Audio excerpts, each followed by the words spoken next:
बिस्मिल्लाहिर्रहमानिर्रहीम। Chapter number 3 का भाईजान हमने जो आज एंट्री टेस्ट का टॉपिक सबसे पहले स्टार्ट करना है उसमें डिस्प्लेसमेंट, वेलोसिटी, एक्सेलरेशन ये चीजें हमने पढ़नी है। अब सबसे पहले नंबर पर चैप्टर नंबर 3 में हमारा जो आज टॉपिक होगा वो होगा डिस्प्लेसमेंट और डिस्टेंस से रिलेटेड, वेलोसिटी और एक्सेलरेशन से रिलेटेड। चलो अभी सबसे पहले डिस्प्लेसमेंट और डिस्टेंस की कुछ बातें करते हैं। Displacement and distance. अब यार ये आप लोग ना बचपन से पढ़ते आ रहे हैं कि डिस्प्लेसमेंट क्या चीज होती है। डिस्प्लेसमेंट क्या चीज होती है? इनिशियल और फाइनल पोजीशन के दरमियान शॉर्टेस्ट डिस्टेंस को हम क्या बोलते हैं? डिस्प्लेसमेंट बोलते हैं। ऐसे ही है। जबकि डिस्टेंस क्या होती है? Actual path of length. Distance क्या होता है? Actual path of length. जबकि डिस्प्लेसमेंट क्या होता है? इनिशियल और फाइनल पोजीशन के दरमियान का जो पाथ होता है, यानी जो स्ट्रेट लाइन पाथ होता है। वो बचपन की डेफिनेशन थी। हम थोड़ी काम की बात करते हैं। मैं डायरेक्ट आपसे क्वेश्चन से ही स्टार्ट करते हैं। एक बॉडी सर्कल में मूव कर रही है, वो पॉइंट ए से मूव करती करती ऐसे घूमती घुमाती बच्चों वापस पॉइंट ए पे आ जाती है। एक बॉडी इस सर्कल में मूव कर रही है और घूमती घूमती पॉइंट ए से कहां पे आती है? पॉइंट बी पर आ जाती है। मैं आपसे कहता हूं जी बताएं इसका टोटल डिस्प्लेसमेंट क्या होगा? क्या? घूम के वापस ए पॉइंट पर आ गई है। What is it's displacement? यार जीरो। क्यों? डिस्प्लेसमेंट होता है इनिशियल और फाइनल पोजीशन के दरमियान। वो भाई इनिशियल और फाइनल यही, इनिशियल भी यही है, फाइनल भी यही है। तो एक बात तो ये होगी कि magnitude of displacement is zero. Displacement की यानी डिस्प्लेसमेंट होगा zero vector, magnitude of displacement क्या है? जीरो। जबकि अगर मैं आपसे पूछूं सिर्फ डिस्टेंस, तो डिस्टेंस होगा सर्कल की total length which is equal to 2 pi r। यानी टोटल लेंथ को बोलते हैं डिस्टेंस। क्या ख्याल है? ने ख्याल है? अच्छा, अगर मैं अब आप लोगों से इसी तरह एक और एमसीक्यू पूछता हूं। मैं कहता हूं जी ये एक सेमी सर्कल है, ये बड़ा मशहूर एमसीक्यू है कि एक पार्टिकल ये सेमी सर्कल के अलोंग मूव करता है और मूव करता करता ए से कहां तक आ जाता है बच्चों? बी तक आता है। तो इस सेमी सर्कल में आपने क्या बताना है? डिस्टेंस और मैग्नीट्यूड ऑफ डिस्प्लेसमेंट की रेशो बताएं। हाँ जी, ऊपर डिस्टेंस और नीचे मैग्नीट्यूड ऑफ डिस्प्लेसमेंट। अब अगर आप गौर से देखें डिस्टेंस ये देखते हैं, ये देखिए मेरा पुत्र ऐसे थोड़ी बात बनेगी। पाई बाय 2 ये देखें। अब डिस्टेंस क्या है? पहले डिस्टेंस होता है एक्चुअल पाथ। एक्चुअल इसका जो पाथ है वो सेमी सर्कल है। सर्कल की टोटल लेंथ कितनी होती है? 2 पाई r। कितनी होती है? 2 पाई r। तो बच्चों मुझे बताएं तो सेमी सर्कल कितना होगा? 2 पाई r का हाफ होगा। तो इसका डिस्टेंस हो गया कितना? पाई r। जबकि इसका डिस्प्लेसमेंट होगा यहां से a से b तक, ये इसका डिस्प्लेसमेंट होना है। तो ये डिस्प्लेसमेंट जो है डायमीटर के बराबर है। और सर्कल का डायमीटर कितना होता है? Double of radius. तो बन गया 2r। So answer is pi by 2। Very important MCQ, ये बड़ी दफा डिफरेंट किस्म के पेपर्स में देखा गया है। ठीक हो गया। अच्छा, अब एक बात का जवाब और दो भाई। ये डिस्टेंस भी आ गया, डिस्प्लेसमेंट भी आ गया। अच्छा, अगर मैं आप लोगों से एक बात पूछूं, क्या डिस्प्लेसमेंट डिस्टेंस के इक्वल हो सकता है? Yes, when body moves along straight path. लिख लें, अलोंग स्ट्रेट पाथ। जब बॉडी बच्चों स्ट्रेट पाथ के अलोंग मूव करती है तो उसका डिस्प्लेसमेंट की magnitude is equal to distance होती है। तो उसके डिस्प्लेसमेंट की वैल्यू और डिस्टेंस की वैल्यू क्या होती है? सेम होती है। और अगर बॉडी कर्व्ड पाथ के अलोंग मूव करे तो प्यारे बच्चों कर्व्ड पाथ के अलोंग याद रखिएगा डिस्टेंस हमेशा ज्यादा हुआ करेगा मैग्नीट्यूड ऑफ डिस्प्लेसमेंट से। तो डिस्टेंस हमेशा डिस्प्लेसमेंट से ज्यादा हुआ करेगा। ओके हो गया? पाई याद हो जाएगी। और हम ये भी कह सकते हैं, एक एमसीक्यू कई दफा पेपर में देखा गया है। एमसीक्यू ये होता है ratio of distance to magnitude of displacement. हाँ जी, क्या होगी? तो बच्चों डिस्टेंस हमेशा बड़ा होता है डिस्प्लेसमेंट से, तो ये ग्रेटर देन या इक्वल टू 1 इसकी रेशियो होती है। क्या ख्याल है? तो distance over magnitude of displacement में बी ग्रेटर देन और इक्वल टू 1। क्या ख्याल है? नहीं ख्याल है? ऐसा कोई छोटा सा एमसीक्यू आ जाएगा, आप कर लोगे। याद रखिएगा distance can never be negative. Distance can not be negative, distance कभी भी नेगेटिव नहीं हो सकता, जबकि डिस्प्लेसमेंट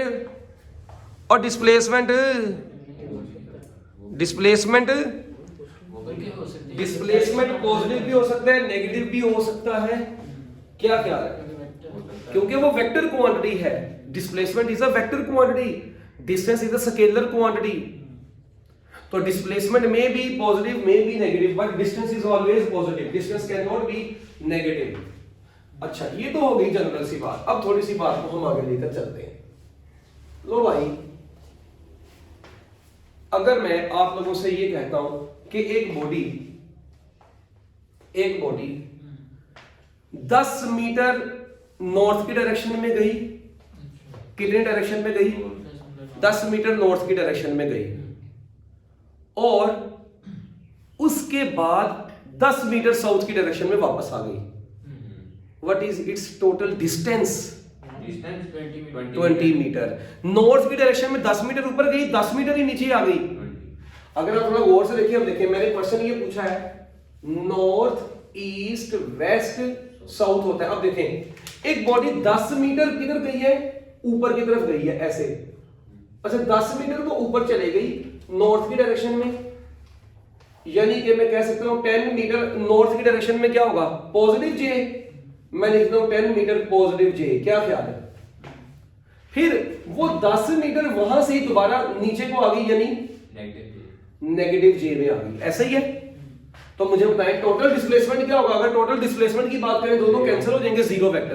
तो टोटल डिस्प्लेसमेंट तो जीरो होगा, मगर टोटल डिस्टेंस में सिर्फ मैग्नीट्यूड्स होंगी, वो ऐड हो जाएंगे 20 मीटर। सो टोटल डिस्टेंस इज 20 मीटर, टोटल डिस्प्लेसमेंट इज, ओ बोलो, जीरो। हां ना। अच्छा, इसी तरह अगर मैं आपसे कहता हूं एक पार्टिकल 4 मीटर जाता है ईस्ट की तरफ, a particle moves 4 meter towards east. अच्छा, and then moves 3 meter towards the north. 2 meter east की तरफ गया, 3 मीटर गया, 4 मीटर गया ईस्ट की तरफ, 4 मीटर ईस्ट की तरफ गया, फिर 3 मीटर नॉर्थ की तरफ गया, उसी से आगे।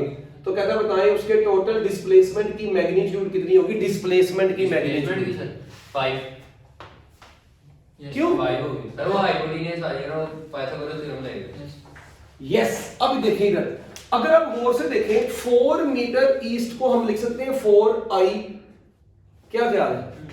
मैं लिख देता हूं ना 4i। अच्छा, और 3 मीटर नॉर्थ को मैं लिख दूं 3j। तो टोटल डिस्प्लेसमेंट वेक्टर बनेगा 4i प्लस 3j। जब इसकी मैग्नीट्यूड लेंगे तो अंडर रूट 4 का स्क्वायर जमा 3 का स्क्वायर, तो आंसर कितना आ गया? Under root 25 which is equal to 5 metre. तो बच्चों डिस्प्लेसमेंट की मैग्नीट्यूड कितनी होगी? 5 मीटर होगी। अगर कोई ऐसा क्वेश्चन कभी पेपर में नजर आ गया तो सोल्व कर लोगे भाई? हाँ, चलो भी नॉर्थ ईस्ट वाला भी बताऊंगा।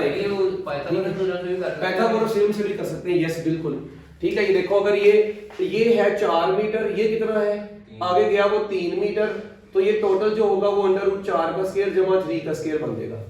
ठीक है भाई। लेकिन इसके बाद हमारा एक थोड़ी सी बात को आगे लेकर चलते हैं। डिस्प्लेसमेंट और डिस्टेंस के बाद एमसीक्यूज आते हैं डिफरेंट किस्म के वेलोसिटी के टॉपिक में से। वेलोसिटी, पहली बात आपको पता है वेलोसिटी और स्पीड क्या चीज है? दोनों में डिफरेंस क्या है? जिस तरह डिस्टेंस और डिस्प्लेसमेंट है, time rate of change of displacement को क्या बोलते हैं? Velocity. Time rate of change of distance को क्या बोलते हैं? स्पीड। वेलोसिटी की मैग्नीट्यूड होती है basically speed. Velocity vector form में, स्पीड वेक्टर फॉर्म में वेलोसिटी कहलाएगी, वो वेक्टर फॉर्म में नहीं है तो वो स्पीड है बेसिकली। तो इससे आपने परेशान नहीं होना। अच्छा, अब वेलोसिटी का देसी फार्मूला क्या है, या स्पीड का देसी फार्मूला? एक मिनट, वेलोसिटी एंड स्पीड। भाई जान, वेलोसिटी क्योंकि एक वेक्टर क्वांटिटी होगी, वेलोसिटी बराबर होगी डिस्प्लेसमेंट ओवर टाइम, जबकि स्पीड स्केलर क्वांटिटी होगी, ये बराबर होगी डिस्टेंस ओवर टाइम। एक बात तो ये हो गई। अच्छा, यूनिट इसका भी मीटर पर सेकंड है, उसको भी मीटर पर सेकंड है। डायमेंशन इसकी भी LD-1 होगी, डायमेंशन उसकी भी LD-1 ही होगी। डायमेंशन दोनों की क्या होगी? सेम होगी। ठीक हो गया। अच्छा, अब इनकी आपने भी वो बचपन में टाइप्स पढ़ी थी, उनमें से सबसे इंपॉर्टेंट टाइप अब हम वेलोसिटी को, यहाँ पर वेलोसिटी की बजाय मैं वर्ड यूज करना हूँ स्पीड का, ठीक है, क्योंकि मैं बार बार वेक्टर्स के साइन नहीं लगाऊंगा तो लोग परेशान हो जाओगे, लिहाजा स्पीड। एवरेज स्पीड, एक क्वेश्चन लिखिए how to find average speed. इससे रिलेटेड अब आपको मैं डिफरेंट किस्म के क्वेश्चन करवाता हूँ कि how to find average speed. हम एवरेज स्पीड को कैसे मेजर करते हैं भाई, क्या करना है, एवरेज स्पीड को कैसे मेजर करते हैं। और दूसरी एमसीक्यू वाली की तरह, अच्छा हाँ जी, how to find average speed. देखिए एवरेज स्पीड जब भी निकालनी है ना, एवरेज स्पीड का फार्मूला लिख लें, average speed is equal to total distance divided by total time. Hi hi hi, total distance को टोटल टाइम पे डिवाइड किया करना है, यानी आपके पास जितने भी डिस्टेंसेस हैं, D1 है, D2 है, D3 है, जितने भी डिस्टेंसेस हैं और जितने भी उनके टाइम है, T1 T2, हर डिस्टेंस का एक अलग अलग टाइम है, T1 T2 T3, सारे डिस्टेंस को ऐड करेंगे, सारे टाइम को ऐड करेंगे, उनकी रेशियो लेंगे तो क्या आया करेगा, टोटल डिस्टेंस, तो एवरेज स्पीड आया करेगी। वो भी कर सकते हैं फाइनल वेलोसिटी प्लस इनिशियल नहीं, वो अगर सिर्फ दो हो ना आपके पास, सिर्फ दो हो इनिशियल और फाइनल वाला, वो इसका केस आएगा एक, हर केस में ऐसे नहीं करेंगे, वो इसका एक केस आएगा, वो मैं बताऊंगा अभी। अब देखें एवरेज स्पीड कैसे मालूम करनी है। फॉर एग्जांपल मैं आपसे क्वेश्चन ये पूछता हूं, क्वेश्चन लिखें, अ बॉडी या आकार जो मर्जी लिख रहे हैं, आकार covers 10 meter distance in 2 seconds, 10 meter distance in 2 seconds। बच्चों एक कार क्या काम करती है, 10 मीटर डिस्टेंस कवर करती है इन 2 seconds, लिख लिया। अच्छा, एंड देन उसी के आगे थी, मतलब पहले 10 मीटर 2 सेकंड में कवर किए, and then covers 20 metre distance in 4 seconds। फिर उसके बाद वो 20 मीटर डिस्टेंस कवर करती है कितने सेकंड्स में, 4 सेकंड्स में। And finally 25 metre distance in 3 seconds, and finally 25 metre distance in 3 seconds. यानी पहले वो 2 सेकंड में 10 मीटर चली, अगले 4 सेकंड में वो 20 मीटर चली, और फाइनली 3 सेकंड में उसने मजीद 25 मीटर कवर किया। What is average speed of the body या कार, उसकी एवरेज स्पीड क्या होगी, 55/9। माशाल्लाह समझदार लोग हो गए। ये देखें, आप देखें एवरेज स्पीड निकालनी है, सारा डिस्टेंस उसका ऐड कर दें, 10 + 20 + 25, और सारा टाइम 2 + 4 + 3, बात खत्म। तो ये कितना बन जाएगा, 30 × 25 55 डिवाइडेड बाय 9 मीटर पर second is your answer. Velocity निकालें स्पीड की बजाय स्पीड, अगर वो आपको ऐसे कहता है तो कोई मसला नहीं है, इस केस में एवरेज वेलोसिटी भी वही आएगी। स्ट्रेट पाथ के ऊपर जो एवरेज स्पीड आया करेगी वही एवरेज वेलोसिटी आया करेगी। भाई ध्यान से पूरा बैग बजने लगा तो मेरे पैसे पूरे हो जाएंगे, ठीक है। तो भाई एवरेज स्पीड या एवरेज वेलोसिटी स्ट्रेट पाथ के अलोंग क्या आएंगी, सेम ही आएगी। और यहीं से ना एक और एमसीक्यू भी बनता होता है, आपको पता है डिस्टेंस की जगह पर मैं अगर स्पीड लिख दूं और डिस्प्लेसमेंट की जगह पर क्या लिख दूं, वेलोसिटी, तो स्पीड और वेलोसिटी की जो रेशियो होती है वो भी हमेशा ग्रेटर देन इक्वल टू 1 हुआ करेगी। ठीक हो गया, क्योंकि डिस्टेंस की जगह पर वो आप स्पीड लिख सकते हैं ना, स्पीड से रिलेट करवाया डिस्प्लेसमेंट वेलोसिटी से, तो ये भी ratio greater than equal to 1 है। अच्छा भाई, अगर मैं अब आपसे क्वेश्चन ये कहता हूं, एक शॉर्टकट लिखें, if body covers first half distance with velocity v1, shortcut है ये, डायरेक्ट लिखवाने लगा हूं। If body covers first half distance with velocity v1, if a body covers first half distance with velocity v1, क्या बोला मैं, if a body covers first half distance with velocity v1 and second half distance with velocity v2, क्या बोला, first half distance with velocity v1 and second half distance, और बच्चों second half distance with velocity v2, तो इस case में उसकी average speed होगी 2v1 v2 over क्या होती है v1 प्लस v2, इसको बोलते हैं अर्थमेटिक मीन। मैथ बोलो क्या बोलते हैं इसको? तो एवरेज वेलोसिटी जो होती है वो arithmetic mean of the velocities हो जाएगी। क्या ख्याल है? तब आप डायरेक्ट इस फॉर्मूले से निकालेंगे। अगर ये शॉर्टकट सिर्फ किसके लिए है? अगर first half distance with v1, second half distance with v2। For example मैं कहता हूं एक कार पहला हाफ डिस्टेंस जो है ना वो वेलोसिटी 4 मीटर पर सेकंड से कवर करती है ये स्पीड से, और अगला हाफ डिस्टेंस जो है वो 3 मीटर पर सेकंड की स्पीड से चलती है। बताएं एवरेज स्पीड क्या होगी? तो आप देखें 4 × 3 12 12 × 2 24 बटा 7। क्या ख्याल है? Is your answer. तो इस तरीके से आप एवरेज स्पीड निकाल सकते हैं। डन हो गया। अच्छा, अगर इस तरह से हो, मैं आपसे कहता हूं एक एमसीक्यू लिखें। एक बॉडी पहले 2 सेकंड, कितने सेकंड?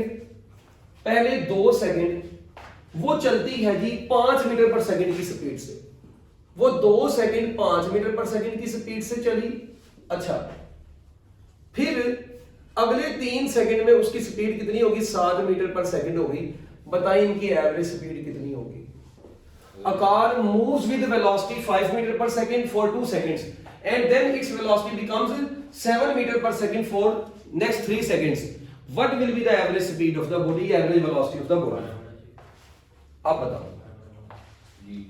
7 मीटर पर सेकंड से बाद 60? नहीं मैं कह रहा हूँ 7 मीटर पर सेकंड से बाद में 7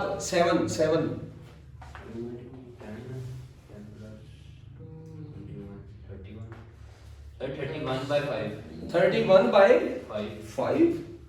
कौन सा फार्मूला लगाया है सर? d = vt और नीचे टाइम वही रहना चाहिए। अच्छा, समझदार हो गया है? अच्छा, ये देखिए एवरेज स्पीड का फार्मूला होता क्या है? d1 जमा d2 डिवाइडेड बाय t1 जमा t2। बात खत्म। 2 डिस्टेंसेस है ना उसके, तो d1 जमा d2 डिवाइडेड बाय t1 जमा t2 कर लो। अब मेरी बात सुने, मैं d1 की जगह पर लिखता हूं v1 t1 जमा v2 t2। बोलो, और नीचे आ गया t1 जमा t2। किसी को समझ लगी हो? तो अब आप देखें, अगर आपको क्वेश्चन में स्पीड और टाइम दी हो तो एवरेज वेलोसिटी ऐसे निकलेगी। अगर डायरेक्ट आपको डिस्प्लेसमेंट और टाइम दी हो तो फिर दोनों को ऐड करके डिवाइड कर दिया था। अब आपको क्वेश्चन में उसमें डिस्प्लेसमेंट नहीं बल्कि वेलोसिटीज दी हैं। क्या दी है? टाइम सेम ही रहेगा। तो अब देखें, नहीं टाइम एक का डिफरेंट है, एक का डिफरेंट है। अगर वो सेम होता ना, अब सुने, अगर वो टाइम का होता सेम होता, फिर ये कॉमन आना था, ये भी कॉमन आना था, फिर वो कर रहे थे, फिर वो v1 प्लस v2/2 बन जाना था। फिर वो लगेगा तुम्हारा जितनी वेलोसिटी है उनको ऐड करके 2 पे डिवाइड कर दे। अगर इन टाइम इंटरवल सेम हो, अगर टाइम इंटरवल क्या हो? सेम हो और डिफरेंट वेलोसिटीज दी हो, फिर सारी वेलोसिटीज को ऐड करके जितनी वो है उन पे डिवाइड करेंगे। मगर अगर टाइम इंटरवल भी डिफरेंट है, वेलोसिटीज भी डिफरेंट है, फिर आप इस तरीके से ही करेंगे। अब बताएं स्पीड कितनी है? 5 × 2 जमा 7 × 3 डिवाइडेड बाय 3 जमा 2। हाँ जी, 10 जमा 31 बटा 5 मीटर पर सेकंड इज योर आंसर। यानी अप्रोक्सीमेटली 6.1 समथिंग बन जाएगा। 6 × 5 = 30, सॉरी 5.1 समथिंग। क्या ख्याल है? ये सर सही है पहले वहां 5 का 30 ही लिखा रहेगा। लो, ये तकरीबन इससे करीब बन जाएगी। ओके हो गया? क्या एवरेज स्पीड से रिलेटेड कोई बात आए तो कर लेंगे? अच्छा, मेरी बात सुनिए। एक कार है, वो मूव कर रही है, एक सर्कुलर पाथ के अलोंग मूव की, ए पॉइंट से शुरू हुई, वापस घूमती घुमाती ए पे ही आ गई। मुझे बताएं उसकी एवरेज वेलोसिटी क्या होगी? या ये सपोज करें, देखिए ये एक बच्चा है, इसने क्या काम किया? एक बॉल को ऐसे ऊपर को फेंका, ये बॉल ऊपर गई, ऊपर जाने के बाद बच्चों वापस उसी जगह पर आ गई। जमीन से खड़ा, मतलब बच्चे ने कैसे कर ली, मतलब ऐसे ऊपर फेंकी, ऐसे उसके पास वापस आ गई। एवरेज वेलोसिटी क्या होगी? 0। क्यों? डिस्प्लेसमेंट 0। यस, क्योंकि उसका टोटल डिस्प्लेसमेंट 0 होगा जितनी वो ऊपर गई है। Total displacement is 0, so average velocity will be 0, but average speed will not be 0। Average speed कैसे निकलेगी? दोनों टोटल डिस्टेंस पुट करें डिवाइडेड बाय जितना उसको टोटल टाइम लगा वो पुट करें। तो टोटल डिस्टेंस और टोटल टाइम पुट करेंगे तो एवरेज स्पीड निकलेगी। तो एवरेज स्पीड 0 नहीं होगी, जबकि एवरेज वेलोसिटी क्या होगी? 0 होगी। फिर एक लाइन लिखें, when body moves with uniform velocity, जल्दी जल्दी लिख लें। When body moves with uniform velocity, when a body moves with uniform velocity, लिख लिया? क्या लिखा? When a body moves with uniform velocity, its average and instantaneous velocities are equal to each other. Its average and instantaneous velocities are same या are equal. कहते हैं जब body uniform velocity से move करती है तो उसकी एवरेज और इंस्टेंटेनियस वेलोसिटीज क्या होती है? इक्वल, क्योंकि देखिए हर इंस्टेंट के ऊपर भी उसकी वेलोसिटी वही आनी है, और जब आप उसका एवरेज लेंगे, सेम चीजों का एवरेज लें, वो वापस वही आ जाएगा। तो इसका मतलब उसकी एवरेज और इंस्टेंटेनियस वेलोसिटी सेम होती है जब बॉडी यूनिफॉर्म वेलोसिटी से मूव करती है। ठीक हो गया। अच्छा, उसके बाद ना आप लोग टर्म पढ़ते थे वो एक्सेलरेशन की, तो यार एक्सेलरेशन का तो आप लोगों को सबको पता ही है, बचपन की बात है, अपना दोस्त ही है। क्या होता है बताओ जरा? Time rate of change of velocity is called acceleration. इसका ऐसा यूनिट क्या होता है? मीटर पर सेकंड स्क्वायर। चलो भी लग जाता है पता, मीटर पर सेकंड स्क्वायर इसका मान लिया एक्सेलरेशन का यूनिट है। कौन सी क्वांटिटी है? स्केलर या वेक्टर? वेक्टर क्वांटिटी है, ये भी मान लिया, ठीक है। जब बॉडी अपवर्ड डायरेक्शन में जाती है तो उसका acceleration due to gravity negative sign आता है उसके साथ, और जब बॉडी नीचे को आ रही होती है तो उसका एक्सेलरेशन का ड्यू टू ग्रेविटी का साइन क्या होता है?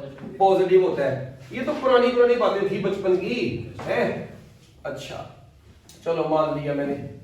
एक्सेलरेशन है क्या है? Time rate of change of velocity. अच्छा, अगर गाड़ी की वेलोसिटी इंक्रीज कर रही हो तो एक्सेलरेशन क्या होता है? बढ़ता है। एक्सेलरेशन पॉजिटिव होता है। If velocity of the body is increasing, acceleration is positive. लिख रहे छोटी छोटी बातें, जो मेन पॉइंट है मैं उसकी तरफ आऊंगा। If velocity of the body is increasing, acceleration is positive. क्या क्या है? इफ वेलोसिटी इज इंक्रीजिंग तो बच्चों एक्सेलरेशन क्या होता है? पॉजिटिव होता है।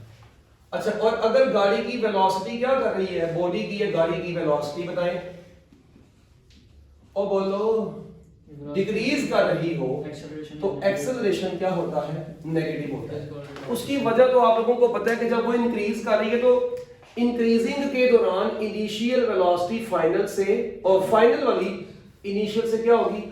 ज्यादा होगी। और जब डिक्रीज कर रही है इसका मतलब फाइनल अब कम है इनिशियल से, तो जब फाइनल इनिशियल से कम होगी तो आंसर नेगेटिव ही आएगा, और जब फाइनल इनिशियल से ज्यादा होगी तो आंसर पॉजिटिव आएगा। नेगेटिव एक्सेलरेशन का दूसरा नाम क्या है? इसको हम बोलते हैं रिटार्डेशन या डेसेलरेशन, इसको डिसेलरेशन भी पढ़ते हैं। तो बच्चों नेगेटिव एक्सेलरेशन का दूसरा नाम क्या है? रिटार्डेशन या डिसेलरेशन। अच्छा, मान ली मैंने आपकी ये भी बात। नेगेटिव एक्सेलरेशन को रिटार्डेशन या डिसेलरेशन बोलते हैं। रिटार्डेशन में बॉडी रुक जाती है और डिसेलरेशन में बॉडी स्लो डाउन होती है। ठीक है। अच्छा, एक लाइन लिखा है, decreasing acceleration is not called retardation और deceleration. Decreasing acceleration is not called retardation या डिसेलरेशन। ये बड़ी यार कंफ्यूजन वाली चीज है। जो डिक्रीजिंग एक्सेलरेशन होता है ना, उसको रिटार्डेशन या डिसेलरेशन नहीं बोलते, नेगेटिव एक्सेलरेशन के ये नाम है। ये नाम किसके हैं? नेगेटिव एक्सेलरेशन के, ना के डिक्रीजिंग एक्सेलरेशन। और डिक्रीजिंग एक्सेलरेशन का मतलब है 20 था, 18 हुआ, 17 हुआ, अपना 16 हुआ, 15 हुआ, डिक्रीज कर रहा है, नेगेटिव थोड़ी हुआ। तो ये बच्चे कंफ्यूज हो जाते हैं। Decreasing acceleration is not retardation या deceleration, negative acceleration is retardation या डिसेलरेशन। हाँ, जो आपका ओवरऑल चेंज इन वेलोसिटी है ना, वो डिक्रीज कर रहा है, वो नेगेटिव नहीं आया। तो जब चेंज इन वेलोसिटी डिक्रीज करेगा तो एक्सेलरेशन डिक्रीजिंग होगा, ना कि नेगेटिव। ठीक है, अभी हम ग्राफ की मदद से भी इसको देखेंगे। लो भाई, ये तो थी वो पुरानी बात। अच्छा, फिर इधर कुछ एमसीक्यूज आते हैं कि किस कंडीशन में वेलोसिटी और एक्सेलरेशन बॉडी की पैरेलल होते हैं एक दूसरे के, किस कंडीशन में एंटी पैरेलल होते हैं, किस केस में परपेंडिकुलर होते हैं। तो सबसे पहली बात तो याद रखिएगा, जब गाड़ी की वेलोसिटी इंक्रीज कर रही होती है, तो सुने, तो एक्सेलरेशन पॉजिटिव होता है। तो एक्सेलरेशन पॉजिटिव होता है, और याद रखिएगा उस वक्त जो डायरेक्शन बॉडी की वेलोसिटी की होती है उसी डायरेक्शन में एक्सेलरेशन भी होता है। यानी हम कहते हैं जब वेलोसिटी इंक्रीज कर रही होती है तो acceleration and velocity are parallel to each other. तो बच्चों, बॉडी की वेलोसिटी और एक्सेलरेशन एक दूसरे के पैरेलल होते हैं। मगर जब उसकी वेलोसिटी डिक्रीज करती है तो वेलोसिटी डिक्रीज की नेगेटिव तो नहीं ना हुई, वेलोसिटी डिक्रीज करने की वजह से एक्सेलरेशन क्या हो जाता है? नेगेटिव हो जाता है।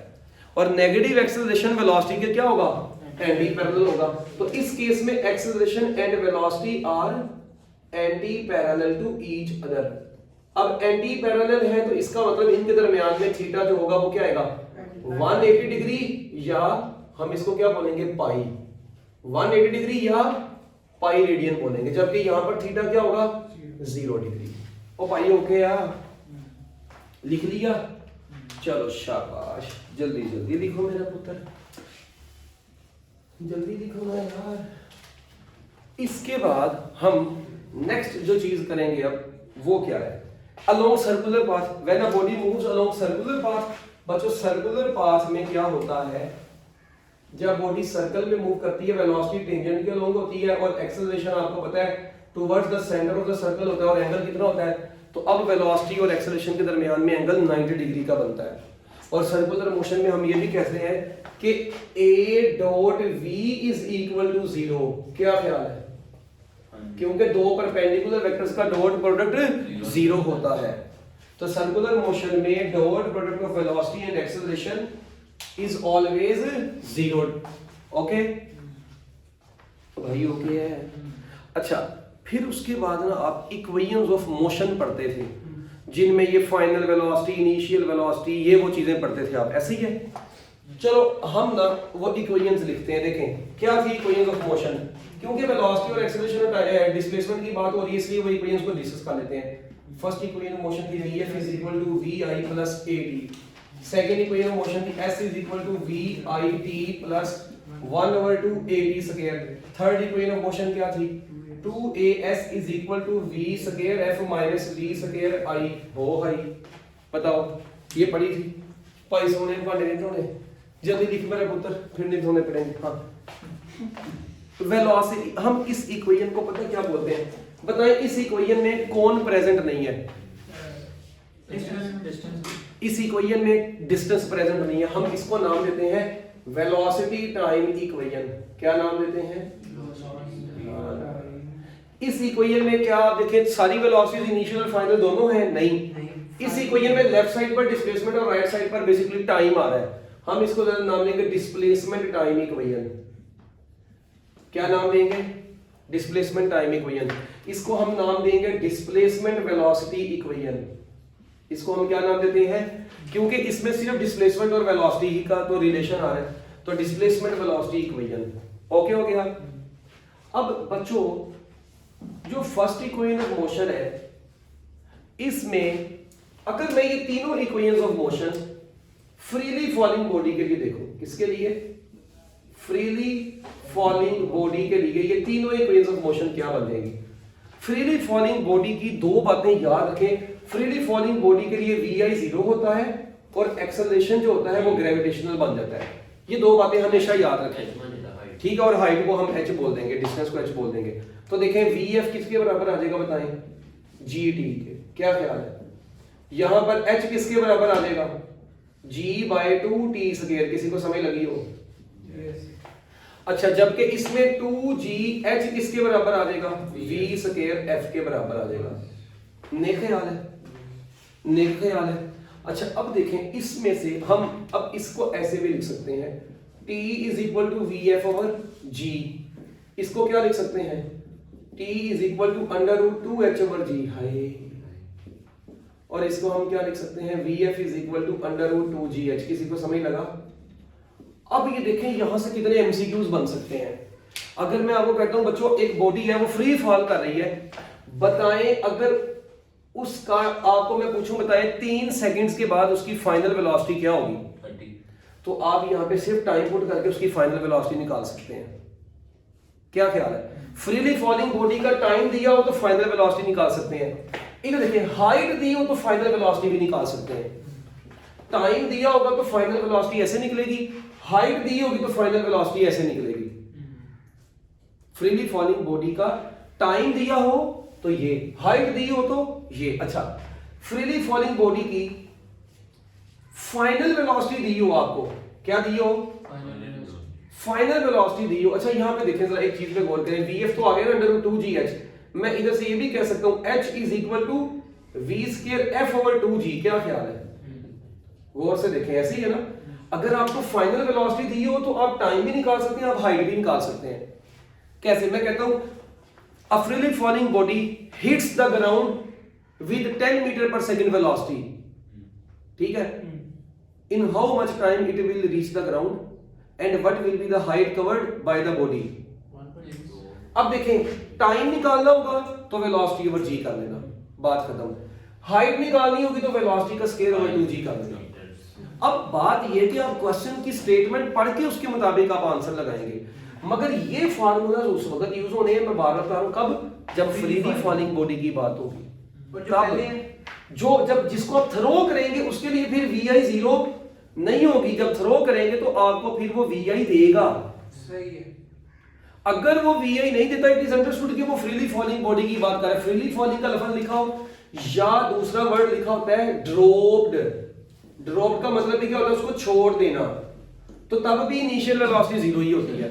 अगर उसने ऊपर की तरफ फेंका, हाँ, अगर ऊपर की तरफ फेंकेगा फिर ये नहीं लगेगा, वो मैं बताता हूँ। अभी तो हमने डाउनवर्ड का देखा है ना, फ्रीली फॉलिंग बॉडी का, और ये फ्रीली फॉलिंग बॉडी में ये बॉडी किधर को आ रही थी? डाउनवर्ड आ रही थी। जब आप अपवर्ड फेंकेंगे आपको फ्रीली फॉलिंग तो नहीं रहेगी, फिर उसके लिए केस अलग हो जाएंगे। यहाँ तक बात समझ में आई? ऊपर जाके रिटर्न भी तो आएगी। ऊपर जाके रिटर्न तो होगी, तो वो अब आपके क्वेश्चन की स्टेटमेंट पे डिपेंड करता है ना, उसने क्या चीज पूछी है आपसे, वो भी देखते हैं ना। ये देखो पहले ये लिख लिया भाई। अब अगर मैं आप लोगों को क्वेश्चन देता हूं, बल्कि नहीं, एक बात और रहेगी अभी यार, ये जो g/2 है ना, अब बल्कि एक और शॉर्टकट लिखें, distance covered bye a freely falling body. अब डिस्टेंस, दो शॉर्टकट निकालेंगे इसमें से, covered by freely falling body in, हम दो केस यहां से निकालते हैं। एक निकालते हैं n सेकंड्स और एक निकालते हैं nth सेकंड। क्या बोला मैं?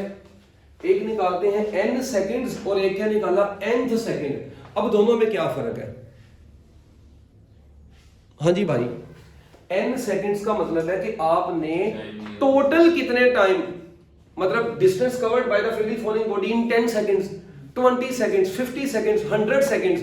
तो इसके लिए जब भी डिस्टेंस निकालना होगा तो इसके लिए फार्मूला यूज होगा 5t²। डायरेक्ट लगा लेना है। क्या फार्मूला लगा लेना है? हाइट या डिस्टेंस होगा 5t² होगा।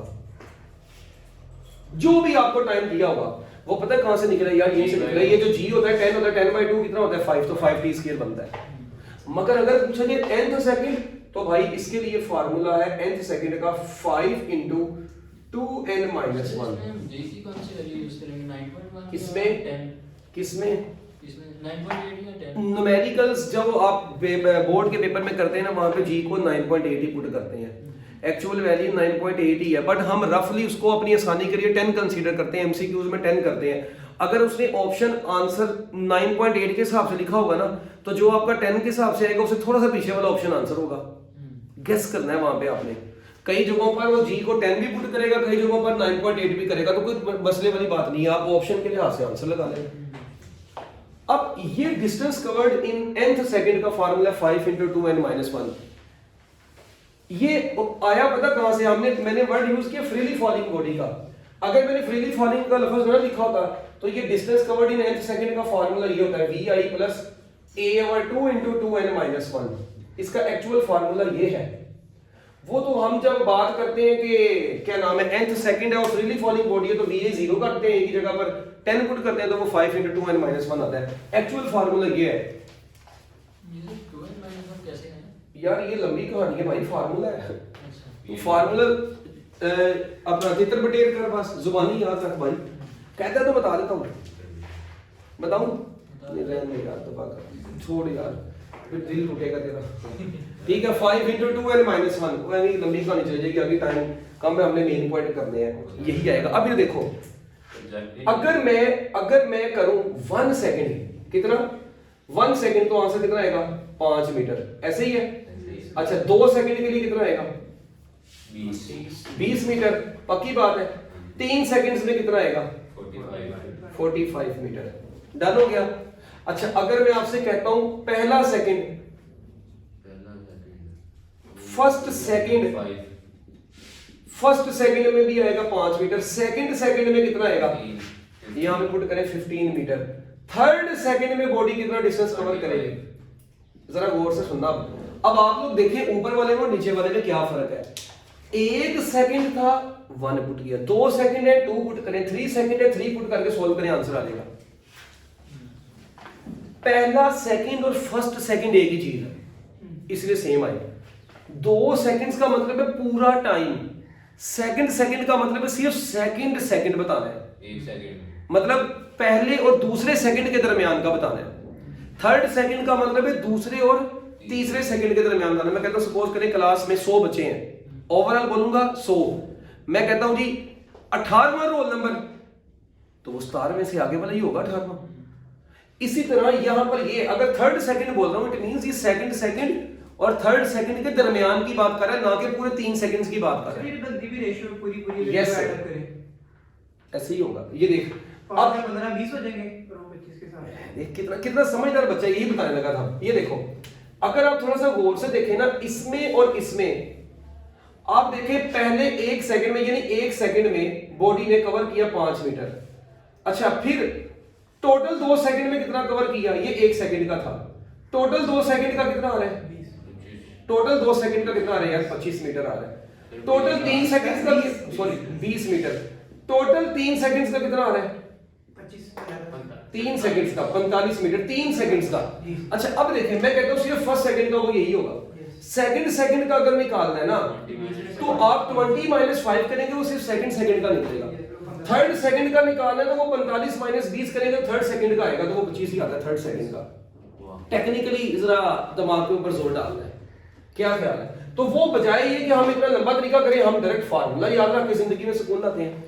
अब पेपर में एक मरतबा मैंने देखा, उसने रेशो पूछी हुई थी। क्या रेशो पूछी थी? उसने रेशो पूछी थी distance covered by the freely falling bodies की रेशो बताएं। तो ये देखें 5 metre ratio 20 metre ratio 45 metre किसके बराबर आएगी?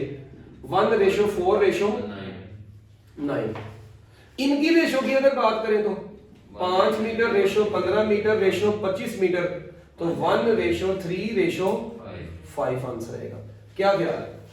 तो फ्रीली फॉलिंग बॉडी की n सेकंड्स में, n सेकंड्स के लिहाज से पहले 3 सेकंड की रेशो ये है, nth सेकंड के लिहाज से फर्स्ट सेकंड और थर्ड सेकंड की रेशो ये है। Very important MCQs. क्या ख्याल है? नेक ख्याल है? अच्छा, फिर अगर मैं कहता हूं जी मैंने एक बॉडी को थ्रो किया वर्टिकली अपवर्ड, कहां पे थ्रो किया बच्चों? वर्टिकली अपवर्ड डायरेक्शन में थ्रो किया। किस डायरेक्शन में थ्रो किया? वर्टिकली अपवर्ड डायरेक्शन में थ्रो किया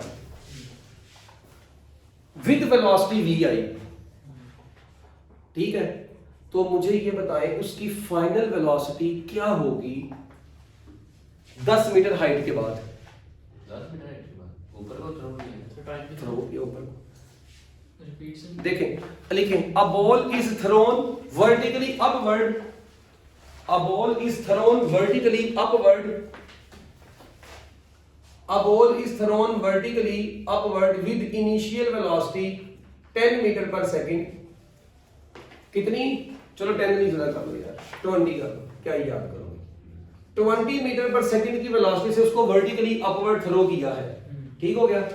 बताएं 5 मीटर हाइट कवर करने के बाद उसकी फाइनल वेलोसिटी कितनी होगी? हाँ जी, 5 मीटर हाइट के बाद उसकी फाइनल वेलोसिटी कितनी होगी?